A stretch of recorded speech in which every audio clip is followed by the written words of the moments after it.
All right.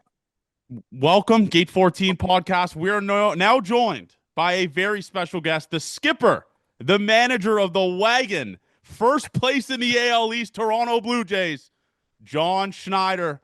Welcome to Gate 14, John. How are we doing? I'm doing great. Let's go, boys. This is sorry it took a while, My schedule's been busy, but you guys are a wagon and I'm pumped to be here.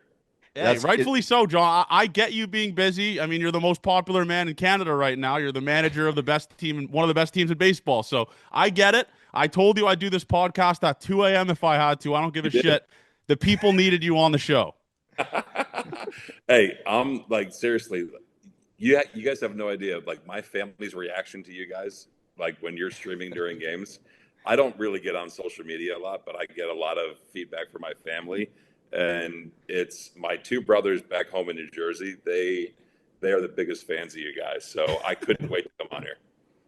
Well, that's good that they've heard the good things, and it helps when the team's playing as well as they are right now. What's the No doubt. biggest difference for you right now? How has everything changed? Or was last year just crazy blimp, or is it like what's the Yeah, biggest?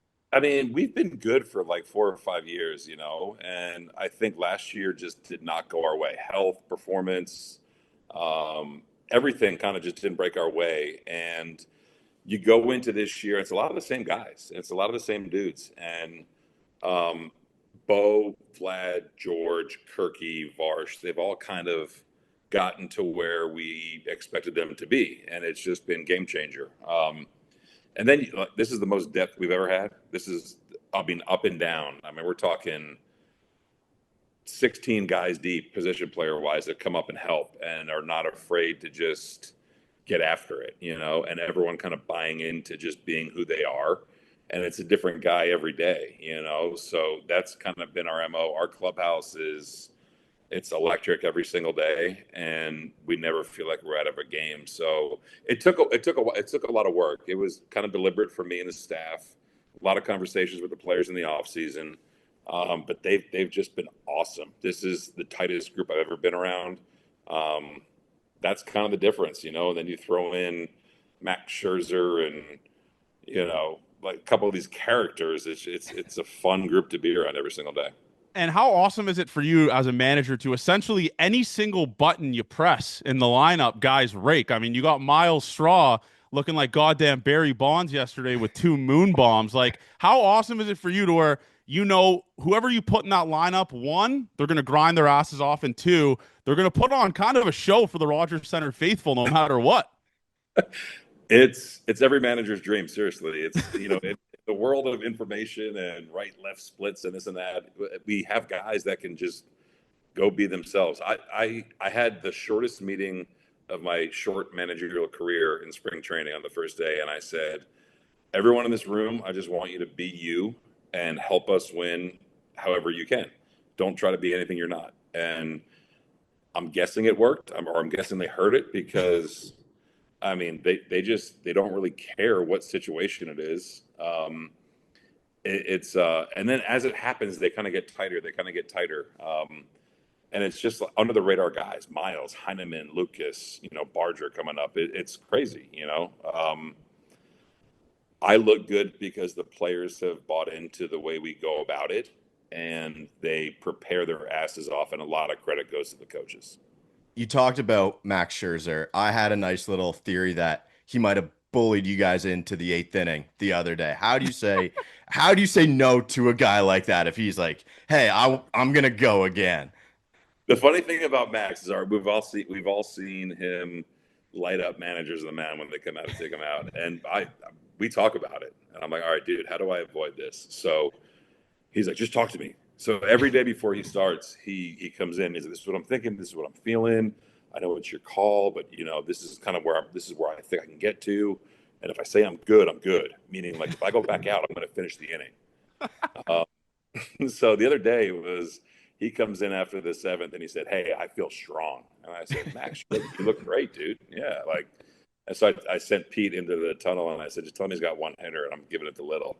So Pete comes back like 2 minutes later, and I said, "How'd he take it?"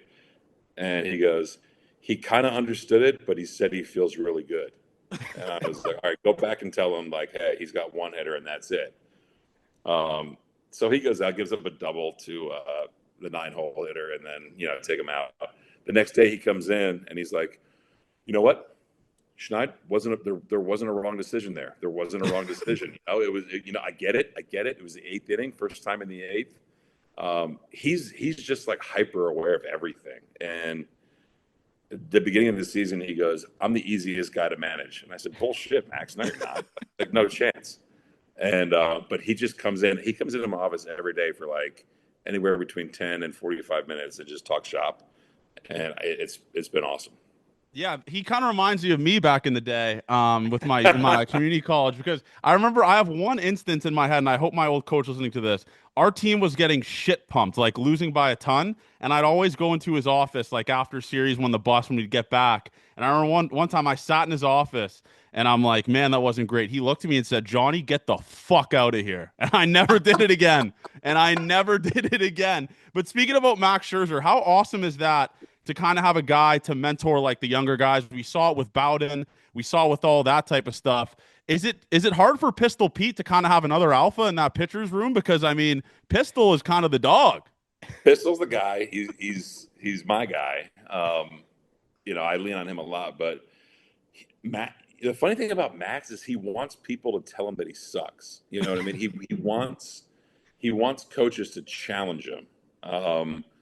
So it's taken a while for us to be like, all right, does Max need to get punched between the eyes right here, or do we need to kind of put our arm around him? And Pete's dealt with characters before. You guys have seen characters in the pitching staff the last 10 years, but Max is funny, man. He's not afraid to tell anyone, whether it's me, Pete, position players, like, hey, that's not good enough, or no, you screwed up there. Like he's just not afraid to call people out, but in a good way, because he just thinks the standard of Major League Baseball is so high. Where have you and Pete gotten to your relationship with taking pitchers out of the game? Are you seeing on the same level, or is it back and forth every day kind of thing? No, I mean, man, everyone knows. I mean, to me, that's the hardest part of my day is like, all right, when are you yanking a starter? All right. And there's been well-documented cases of me fucking it up or me doing good. We've evolved big time. And I still feel like I'm a traditionalist to where starting pitching is a premium. We want those guys to get deep into games. Pete's the same way. And we got a veteran staff that they want to just keep going. So we talk to these guys all the time about it. And Pete has been such an even-keeled guy for me, even though he can run hot. He's just kind of been through a lot. So we've grown the last couple of years in situations that we've probably screwed up and situations that we've probably done all right. You know what I mean? And I think just talking through that and saying, I have no problem saying to him, shit, that was on me. And he has no problem saying to me, shit, that was on me. You know what I mean? Like, so we're constantly going back and forth. But yeah, man, to me, he's the best. He's been so great for me.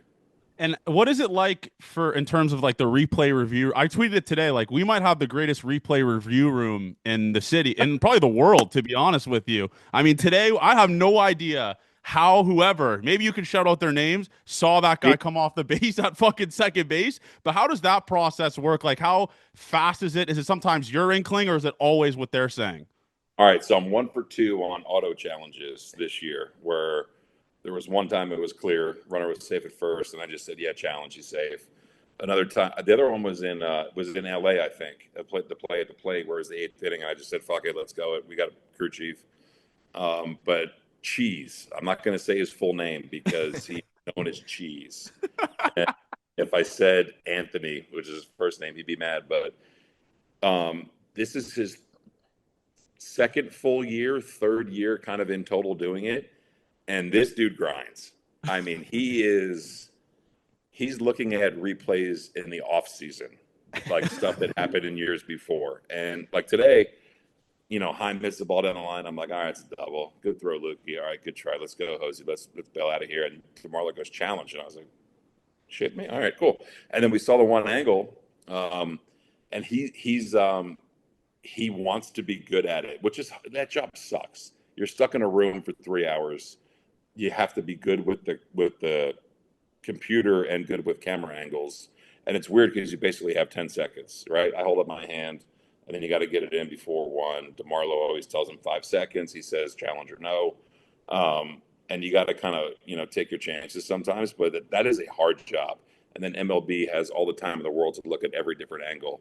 So you have to be really computer savvy and be able to operate a keyboard real quickly with different angles.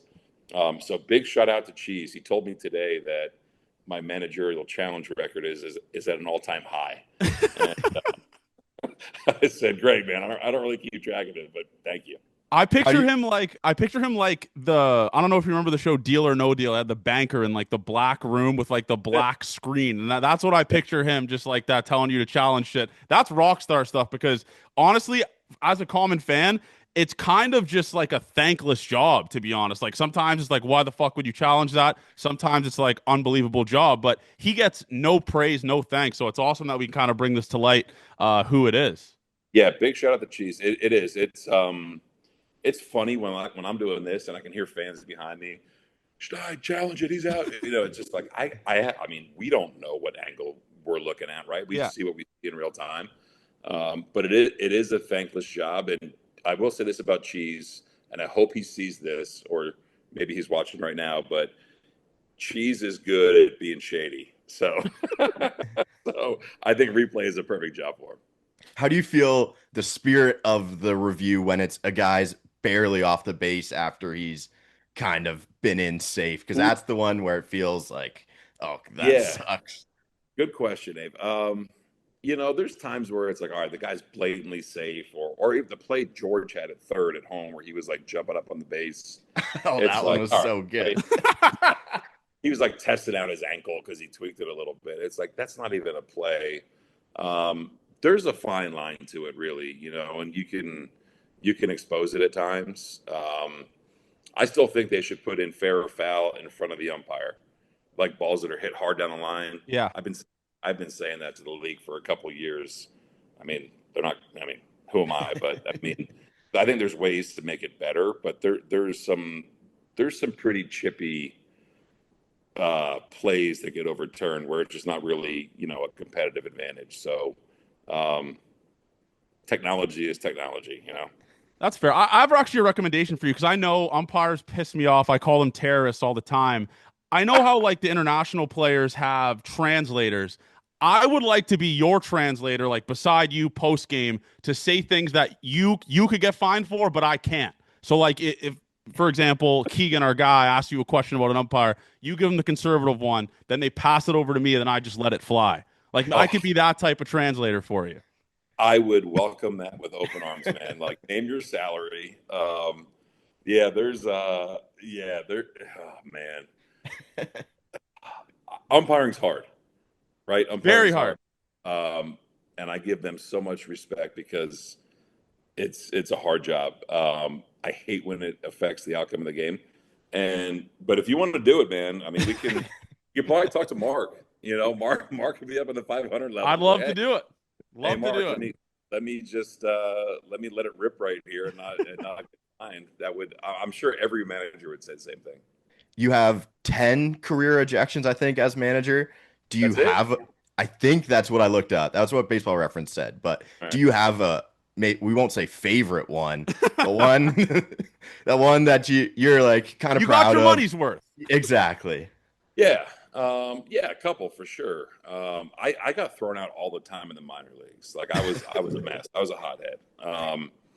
And I've tried to tone it back. You know what I mean? Like I'm a younger manager in the game. It's like you got to respect everyone that's doing their job. The one in Sacramento was actually kind of fun, because like I knew I had to walk that way. I knew the ball was there. I don't care what StatCast says. And we were getting no hit. So I was just trying to go let Brian Walsh know that I thought it was fair. And then I started getting bumped by Trip Gibson. And it was like, hey, man, what are you doing? I can't touch you. You like get your hands off me. So like at that point, you kind of lose, hey, I'm a manager. And you kind of turn into like a dude. And you're like, hey, you want to fight? Like, like I said after the game, that's kind of how I was raised. It's like, don't do that, you know? And then, the whole thing, I was kind of like walking. It was the longest walk ever out the outfield. I asked Soderstrom, I said, was that fair or foul? And he said, I think it was fair. Like, all right, I'm already over here. All-Star breaks tomorrow. I'm just going to, do whatever else I did. That was actually, it was fun. And there was one in Philly last year. There was a check swing to, I think it was Bryce Harper with Barrios in the mound, called it no swing. And then it ended up someone hit a grand slam. And I kind of got after Paul Clemens a little bit when I was making a pitching change. And then Andy Fletcher tried to come in as the crew chief, and that didn't go well for either one of us. So you got to kind of let it eat sometimes. You kind of just feel better about it. It's like when you're yelling at your team, when they're playing like shit, you just kind of feel better in the moment. And then you kind of look back and you're like, all right, that was, But Sacramento was kind of fun. I always wonder about the post-game stuff and even the pre-game stuff. I love it from a manager standpoint. Like, obviously, me and Avery played college baseball. We used to have like pre-game meetings with the coaches and then post-game where we'd kind of like go on a knee in the outfield. Are you talking to the boys after every single game, like giving like a breakdown or anything like that, or they just kind of go about their business? They kind of go about it, like every series, every first day of a series, you're going over everything, right? Like every pitcher you're going to face, defensive tendencies, all this kind of offensive approach. And then every day after that, you just have a meeting with the position players about the starting pitcher. So if there's something glaring to go over from the night before, we talk about it. But these guys are pros. They get it. They talk amongst themselves and they say, this was good. This was bad. I fucked this up. He fucked that up. And they hold each other accountable. So unless there's something really, really big that you need to kind of talk about, the boys handle it. How much has handling players changed in your time during pro ball? Because a lot of people on Twitter will like to say they don't hold the players accountable enough, but it just that's feels Yankee like fans, Avery. Let's make it clear. That's what Yankee fans. it just they're just not doing it in the media, is what I would say. But do you think there's been a drastic change in how managers kind of handle player relationships? I mean, looking back to like 20 years ago, yeah, for sure, right? I mean, and it's hard. Players are smarter. Players are well paid. You know what I mean? And you got to respect that. So I think that the days of a manager, ripping a dart on the dugout and calling out they're just long gone. It's you have to. Everyone's different. Everyone's different, and there's times to say something to the media. There's times to say something in front of the group. There's times to say something, to the guy by himself. I know I'll never say something to the media if I haven't told the player first. You know what I mean? Just to try to make a statement. But it's I think it has changed because players they're the ones doing it, man. You know what I mean? This is all about them, and there is a time to kind of reel them in. And sometimes even veteran players are like, hey, we like it when you kind of get on us. We need that kick in the ass sometimes. But it's definitely changed since I started coaching, even way back in 2009.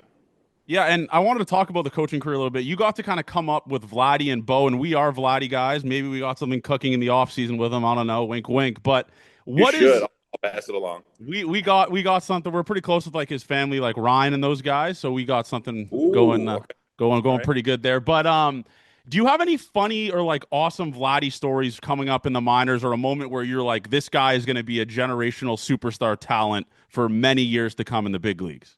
Yeah.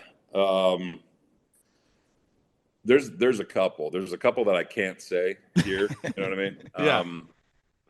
There was one. It was 2018. We're in Double-A, and we're in Trenton, New Jersey, playing the Yankees Double-A affiliate. And I think it was Jose Mesa Jr.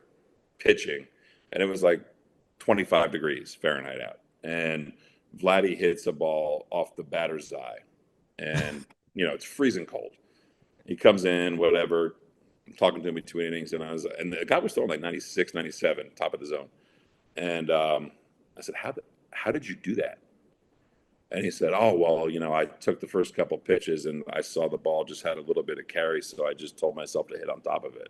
And I'm like, dude, you're 18. Like who does this? You know what I mean? There's that, and then there's there's a couple stories from single A Dunedin that just don't make sense. He's hitting 3-0 changeups out, right on right. And I'm like, Vlad, what are you even thinking about? And there's times where he's just like, I don't know. I feel good right now. And it's like, okay. And he hits the ball so damn hard. But the one in Double A was like, okay, that's different. That year he kind of broke out on the national stage. He was hitting homers off a tee on MLB Network at our place, and that was like, all right, this is weird. But to have him and Bo really like a couple years in a row as a minor league manager, you're like, damn, that's pretty cool. So you got to throw to Vlatty in both home run derbies you participated in. How nerve-wracking is it as being the BP pitcher in the home run derby? Most nervous I've ever been on a baseball field was 2019 in Cleveland throwing to him. Like shit in my pants. I mean, I'm a first-year major league coach, slapdick out there, and we practice at home. But like it just, I still throw BP to him, but it's just different without the turtle over you, and it's different. There's a catcher. Terrified. And I mean, awesome that he asked me both times, and I can say thanks for the watch for the second one for Vlad Wow. too. Yeah, shameless plug. But I mean, really, really cool. But the most nervous I've ever been was in Cleveland 2019. Did it get easier as he hit a million home Yeah. runs? Like second round when it was him versus Jock Peterson, and he was just hitting homer after homer. You kind of feel it, you hear the crowd and stuff, and you're like, all right, well, you kind of forget no one's looking at me. They're looking at the player, so it's like, all right, this is pretty cool. So you kind of just keep doing your thing. And how hard is it for you? Because I get frustrated with it when the Twitter GMs and the Twitter managers think they could do things like smarter than you guys can. How frustrating is it for you as a manager in terms of like it kind of being a thankless job? Because at the end of the day, it's like the product that's on the field is what's doing the results. Like, in my opinion, you should get credit when the team is good, but like when they're bad, it's like, what is the Rockies manager going to do? Like, what's the White Sox manager going to do? It's a crazy, crazy thankless job. So how do you kind of stay even keel while being the manager of Canada's baseball team? Yeah, it's funny, man. This is for one, it's a dream job for me, right? Like this is my 24th year with the Blue Jays. I took it harder a couple of years ago because you're just new at it. It takes time to get better at it, but this is all about the players, man. You know what I mean? Like I've learned to kind of be more me. I feel like a couple of years ago, I was trying to please everybody, media, front office, players, coaches, and I was kind of a broken record, and now I just feel like here I am. I'm going to let it rip. I'm going to tell you guys the truth. Let's just go play to win. But it's like I stay off social media. I kind of get the vibe from our PR people and my wife, if there's like a narrative out there. So I try to be aware of that. But there's so much shit that goes into every decision. And it's just part of it. You get hired for it. You're going to get crushed when things aren't good, and people are going to buy you drinks when things are good. It's just part of the, so I've kind of learned to just embrace it. And right now it's pretty cool. One of my things that I've loved about watching this year's team is how much you guys have bunted. I think it's old school baseball. Is that something that you love in your heart and you're just happy to let it fly when you can? It's funny, man. Like yes and no. It's if you were to ask me like on a random day, hey Schneid, do you like bunting? I'd probably say no. But then you look at our team, and for one, we have guys that have practiced it and that are good at it. And then basically everyone on our team makes contact. So why the hell wouldn't you? Why wouldn't you put pressure on the defense? Why wouldn't you bunt Tyler Heineman, who's good at it, when George Springer and Bo Bichette are coming up? It just makes sense to me. So we've been really good at it. We've been good at it. But I'm just kind of leaning into the personnel that we have. But I think you got to kind of change, and the personnel will dictate how you're going to play it. But like shout out to Mark Budzinski, who works with these guys, and they practice it. And if they weren't good at it, I wouldn't ask them to do it. And speaking about your family, I asked this question to Danny Jansen a couple years ago. I asked him if his newborn was aware he's a professional baseball player, and I got made fun of on the internet for probably 2 or 3 years after that. Are your kids aware, like fully aware, you're the manager of Canada's baseball team, you're the manager of the first place team in the American League East? Like, are they aware of how unreal this is, and not many kids get this opportunity on the planet? This is probably the first year, yeah. Gunner's 8, Grayson's 6, and they spend summers up in Toronto, which is awesome. I have them at the field all the time. This is probably the first year where they're like, okay, we get it. Like they're both baseball players. They love the game. I send the lineup every day to my 8-year-old, and he goes, Dad, why are you playing so and so? But they kind of get it. They understand that they get to do things that not every kid can do. So hopefully I can continue to do this, and they can kind of continue to do this kind of stuff. But this is the first year where they're old enough to kind of recognize it and go, oh, shit, not every kid gets to shag BP, or not every kid gets to hang out with the players in the clubhouse after games. So it's pretty cool. Do they have a favorite player? Oh, Gunner, they're such homers. Gunner is a combo between Vlad and George, and Grayson is Bo. Like straight up, like Grayson, like they wear the numbers in Little League. It's just like, okay, cool. These are my guys. Grayson's also a big KK fan when he was here. Like, loved Kevin Kiermaier. And I was like, okay, fair enough. I get it. Nice blue eyes, good looking dude. I get it. But they're a little bit of homers with those guys. It's fair. They talk about the Duneden facility being so great for players. Is there something that the Duneden facility does for coaches that is better than you dealt with before? I mean, just literally where you work, right? I mean, like, people think of baseball coaches and you're just kind of like, all right, here's your space to work. I mean, like, everyone's got like their own desk. You have your laptop hooked up to it like a freaking TV monitor. I mean, it's hard to explain. You know what I mean? So if you're a nerd, you can be a nerd. If you're a gym rat, you can go be a gym rat in a 10,000 square foot weight room. I just think everything that this game asks you to do, it's just there. And everything is clean. Everything is neat. Everything is taken care of. Our facility there is one of one. I love that I live 10 minutes away from it in the off season. And a lot of guys live close to there too. So, you see them, a lot in the winter. But I could sit here, I could talk for 2 hours about our place in Dunedin or in Toronto. I mean, it's ridiculous. Like, they knocked it out of the park. I love Dunedin, man. You can get after it down there. We went out sleeper city. We went out with Bassett, and I was like, I'm gonna go beer for beer with you with Bassett, and he was just crushing pints. It was unbelievable. Was he driving his golf cart around? No, he was. No, he like literally. We handed him Gate 14 shirts, and he was like walking around the city like blackout with like Gate 14 hoodies all around him. Bassett's the man. And speaking about Bassett, what's it like coaching a guy like that? Because we play Fortnite with him in the offseason, and he gets on our ass about fucking everything. Hey. How much of a competitor is that guy, even when he's not even playing? So there's Max Scherzer, who's like way up here, and Seabass is like one rung below him. I mean, it's like, I didn't know anything different until we signed Max this year. He is aware of everything. He hates coming out of games. He hates if you're trusting numbers instead of people. I mean, like, I took him out the other day, and after 5, he threw 100 pitches, and he was like, no, I got one more. I said, Chris, it's 100 pitches in freaking 5 innings, man. Like, I gotta take care of you too, not just the bullpen. He's like, it's bullshit. I can go one more. I'm like, I know you can, but I don't want you to. So he's or games he doesn't pitch, he's in there. I mean, he is like the ringleader in the dugout too, and he sees everything. He doesn't miss a beat. He's brought an edge to our team the last few years for sure.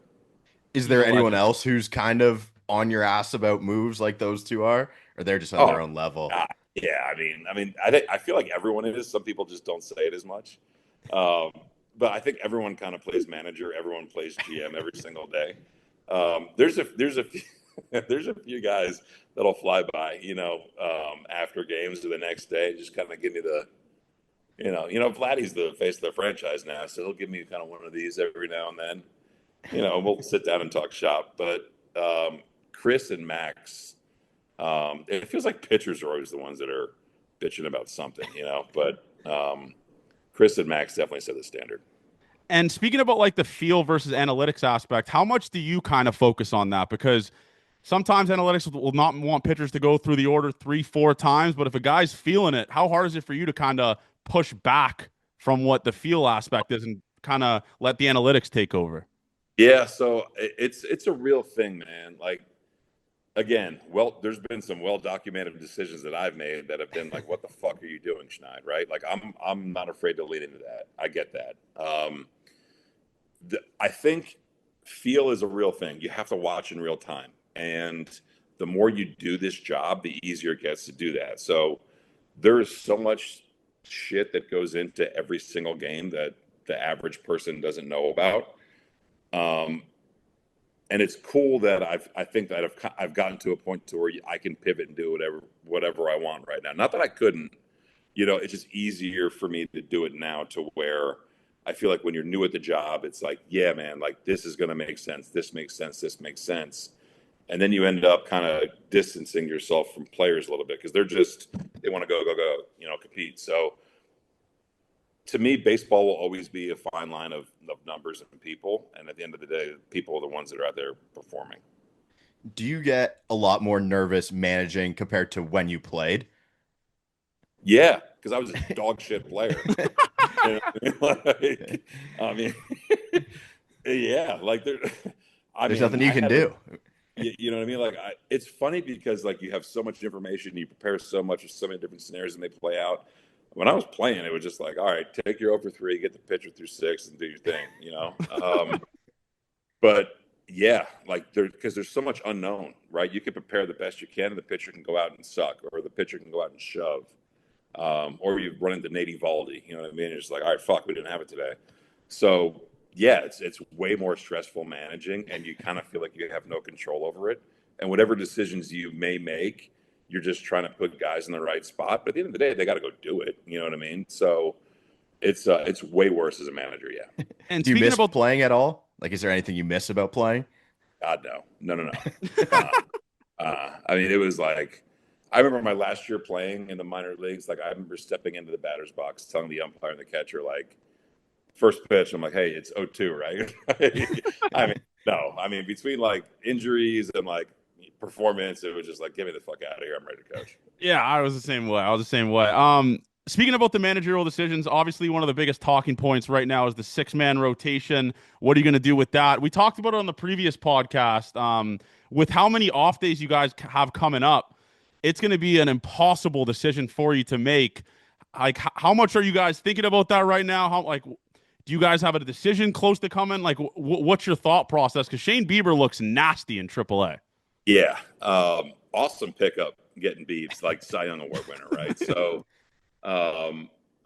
we have a couple different options laid out. And the way I can say it right now, and all the pitchers know this, we've talked to them at length multiple times. We won't know what we're going to do until basically after Wednesday's game in Pittsburgh here. So there could be a 5-man, there could be a guy going to the pen, there could be a 6-man, there could be a combination of both, where you're kind of piggybacking a little bit, and they get that. It kind of just depends on how we get there, how long starters go, and then how available our bullpen is. Biebs is going to be in the rotation, but we're going to have to make a decision after Wednesday to kind of figure out what we're going to do. You got 2 new hitting coaches this year, and everything. Our guys, Gate 14 guys. What do you think? What do you think the biggest difference between what they do and what the old regime did, or like what's the best things you see from them? I mean, I love Guillermo. I've known Guillermo for a long time. He's great at what he does. Pop and Lou have they've brought energy. They've brought positivity and kind of a new way of looking at how to approach a pitcher. I feel like our players are ready for that a little bit. They're kind of evolving with the times. Their energy is off the charts. Like it's unreal what they do. And I had Hunter Mentz in 2018. He was my hitting coach in Double A, and then he became the hitting coordinator, and then he came up here. And I think Pop and Lou have kind of elevated his game a little bit too. He kind of gets thrown, you know, under the radar a little bit because he's been here, but Hunter's been amazing with game planning, with work, with in-game adjustments. I feel like the biggest difference is in-game adjustments, to be honest with you. Like the way they get messaged and approached before the game is great. It's quick, but it's very detailed, and it's detailed for every individual. But to watch these guys watch what's happening in real time and not be afraid to pivot has been game changer for us, and then they make everyone feel like they can hit 400, like there's a reason Tyler Heineman's doing what he's doing, Miles Straw's doing what he's doing. Like these dudes are in it with him every single day, and it's just infectious. As the manager, are you involved in those conversations when they hire on the staff? Like, Yeah. when Pop and Lou were getting hired, how much is Yeah. your input in that? I mean, it's like our hiring process is pretty thorough. There's multi layers to it. I remember calling Pop, amongst other guys. You kind of go through round one. They talk to some people in the front office. You go through round two. He came to Toronto with 4 other guys in one day. So I flew up in October, November, and interviewed 4 of them. So like they went through a different thing. Ross, other people in the front office, other people, their baseball ops team. And then I was like the last guy to talk to, just talking shop for like an hour and a half. And I talked to Pop and got feedback from everyone and offered him a job that night. It was so easy, It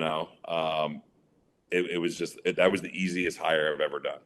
So it's cool that I'm part of it. It's cool that, there's a lot of places that are like, the GM makes the staff, makes the team, whatever. Ross is a pretty cool dude. I know people, Ross the boss. We're Ross the boss believers. He's behind the scenes, man. Like, you guys should try to get him on. Like, I'd love to get him on. We'll get the whole trilogy. We'll get you, Mark, and Ross. GMs get I know Mark's been on, and Mark's been like the dude up in the stands and everything, but like to be a good GM, you have to have people skills, and you know what I mean. And to do it for 10 years, and everyone knows him differently. I've known him for a long time, and I know his family, and he knows my family, and there's just a different relationship. But for him to be like, all right, cool, you got the final say here, man. Like, you call it. I'm like, Pop is the dude, and then let him hire an assistant. And he was like, I'm in, let's go, and it's been awesome. Yeah, we went out for dinner with Pop and Lou in Seattle, and he had me convinced I could fucking use my 2 years of eligibility left and go back to school. Probably switch hit. You probably rate. You know what I mean?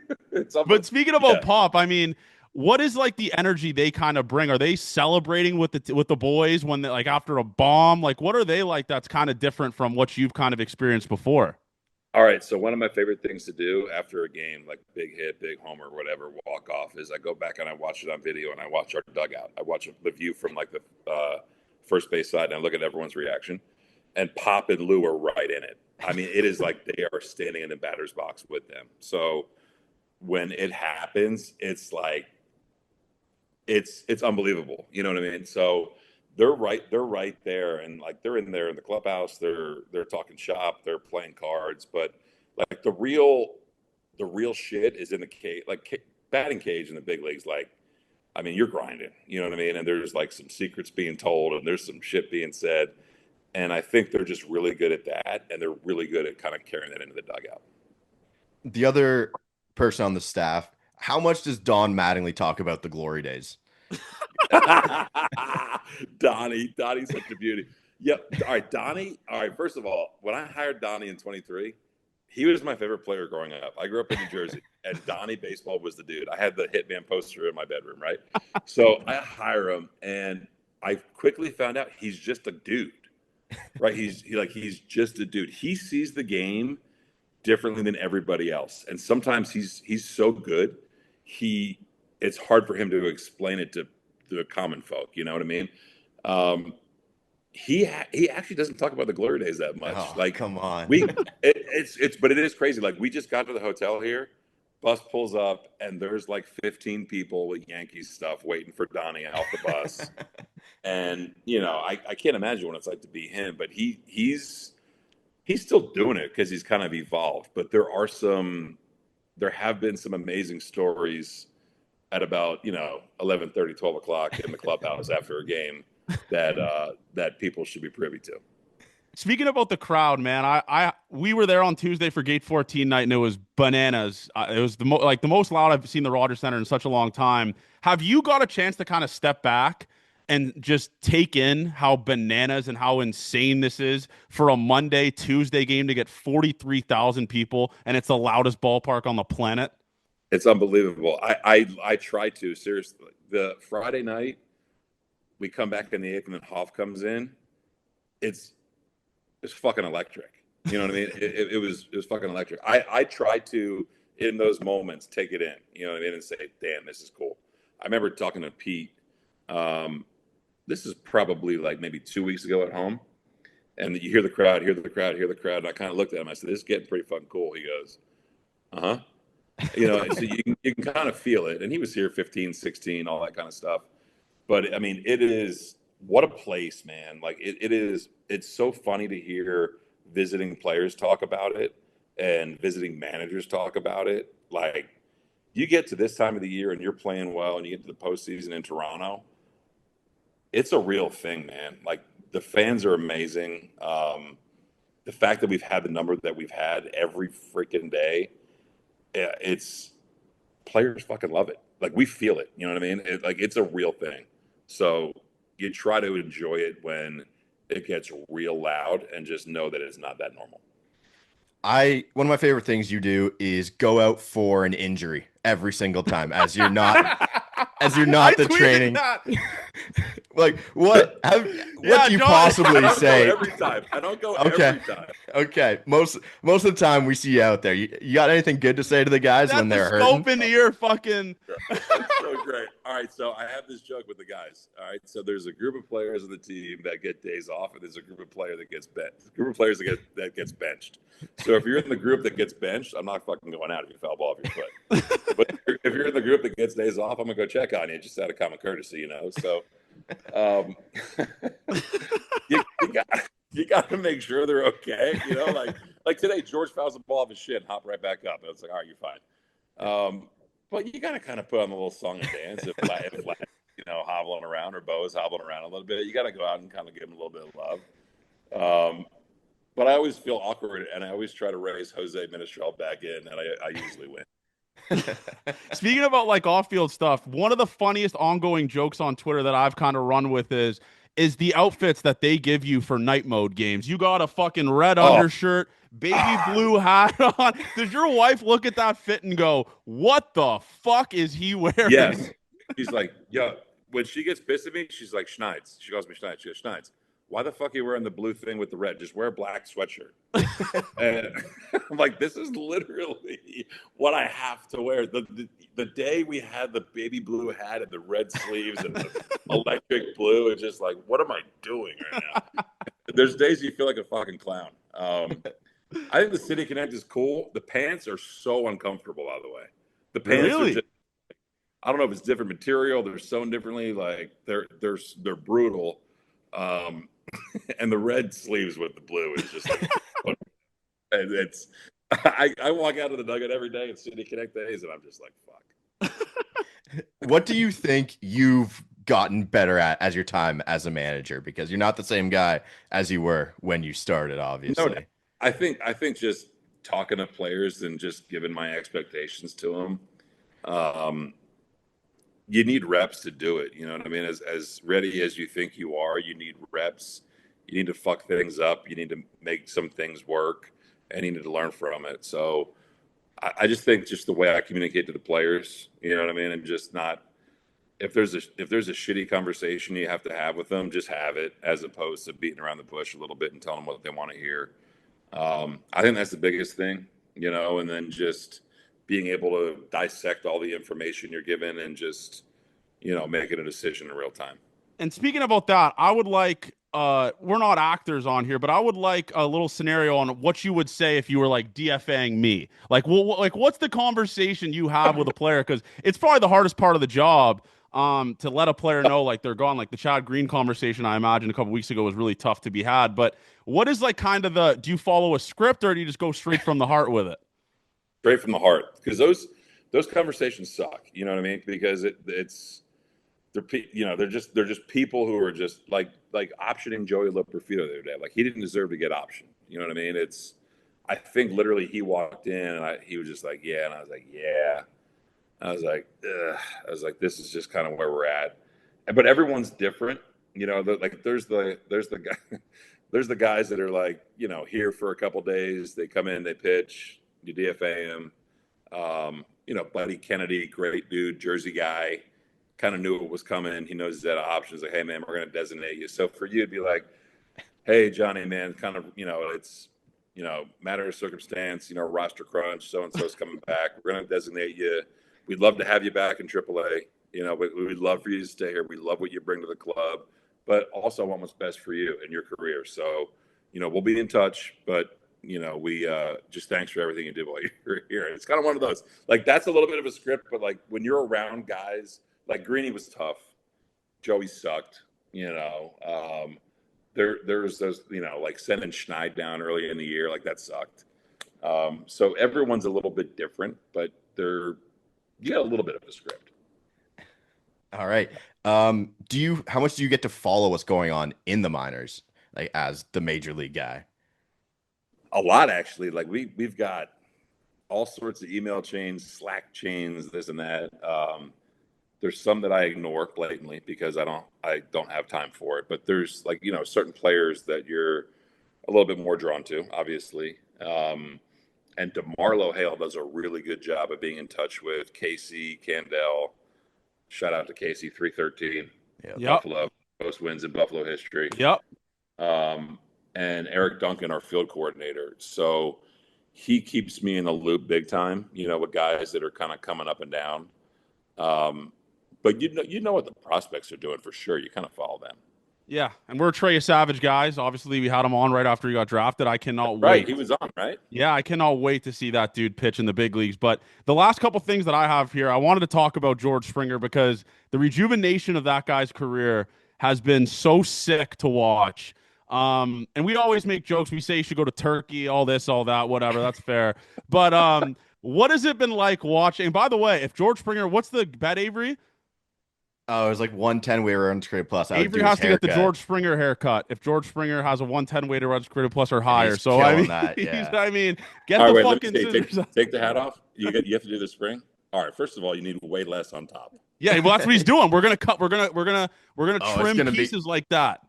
Okay. It's gonna be a tough one. But what has it been like watching George, man? I mean, he is raking top 10 OPS in baseball. Oh man, it's Georgie, like.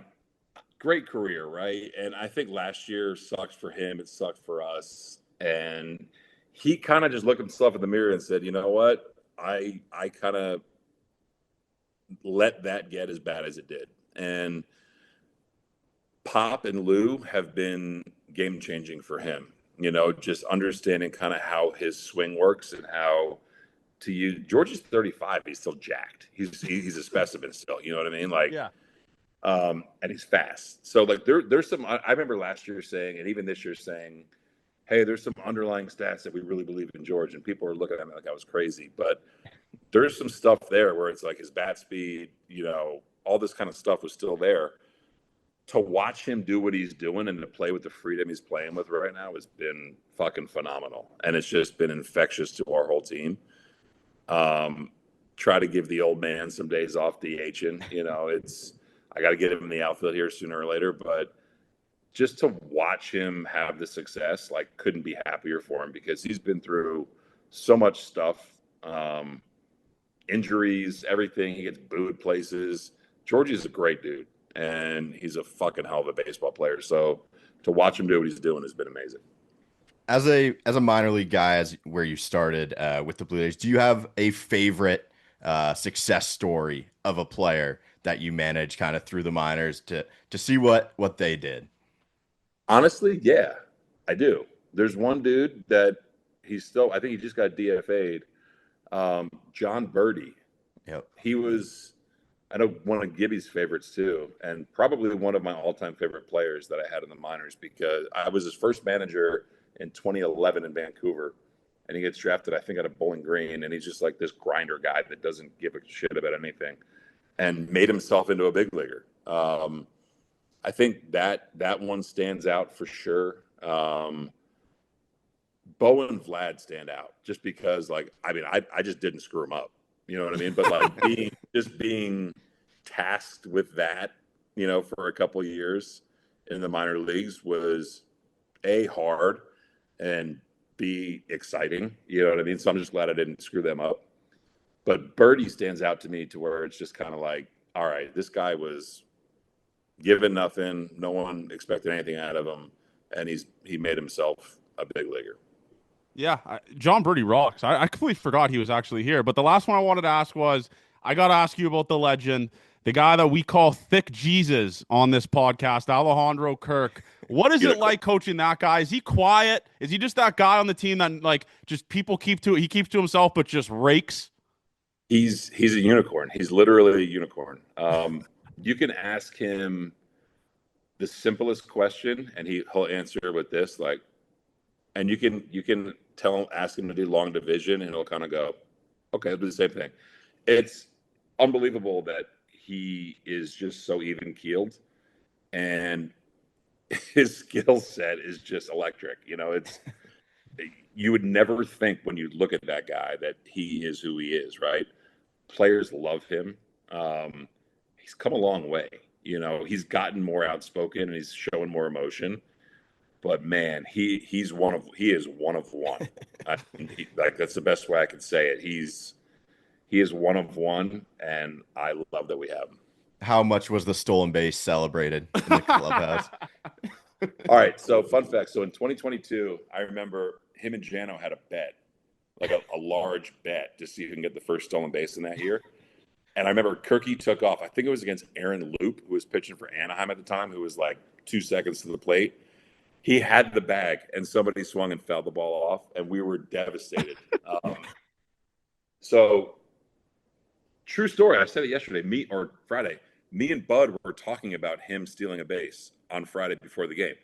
And he's like, Schneid, I think we should take a shot against DeGrom if he's really good. And I was like, yeah, so-and-so, so-and-so. It's like, obviously Kirky. So we had a laugh about it. And he goes, hey, there's been some chances. And then Bud and I kind of just made eye contact when the infield was in. And he kind of gave me like that. And I was like, fuck it, do it. So it was the fact that Vlad took the base and Kirky was holding the base in his post-game interview. Like, it just sums him up. It was perfect. It's just, honestly, man, it's like a story of this team. And I'm done. Avery, do you have more questions left? Or? No, I'm It's good. just like, honestly, John, this has been the most fun I have had as a Toronto Blue Jays fan in a very, very long time. Obviously, 2015, 2016, I was kind of at school in the U.S. I wasn't, like, I was following, but I wasn't diehard pitch by pitch. But this has just been one of the most fun baseball teams we've ever watched. And it all starts with Ross, the boss, you and Mark, and believing in all the guys. And I honestly just want to kind of say, let's just keep fucking rolling. Let's just keep this shit. Let's just keep this train going. And we appreciate you having on this. And either next time we'll see you, we'll be on the World Series parade float, because I'm bullying Mark into giving us a float, or we'll see you in spring training, because since you've come on the pod, you're obligated to come on every spring training, just like I tell all the other guys. So we'll get you on in the spring. But we appreciate you for coming on this, taking a chance on Gate 14, man. And we can't wait to see the train keep on rolling for the Toronto Blue Jays. Hey, you guys are a wagon yourselves. Seriously, thank you for the support. This team is amazing.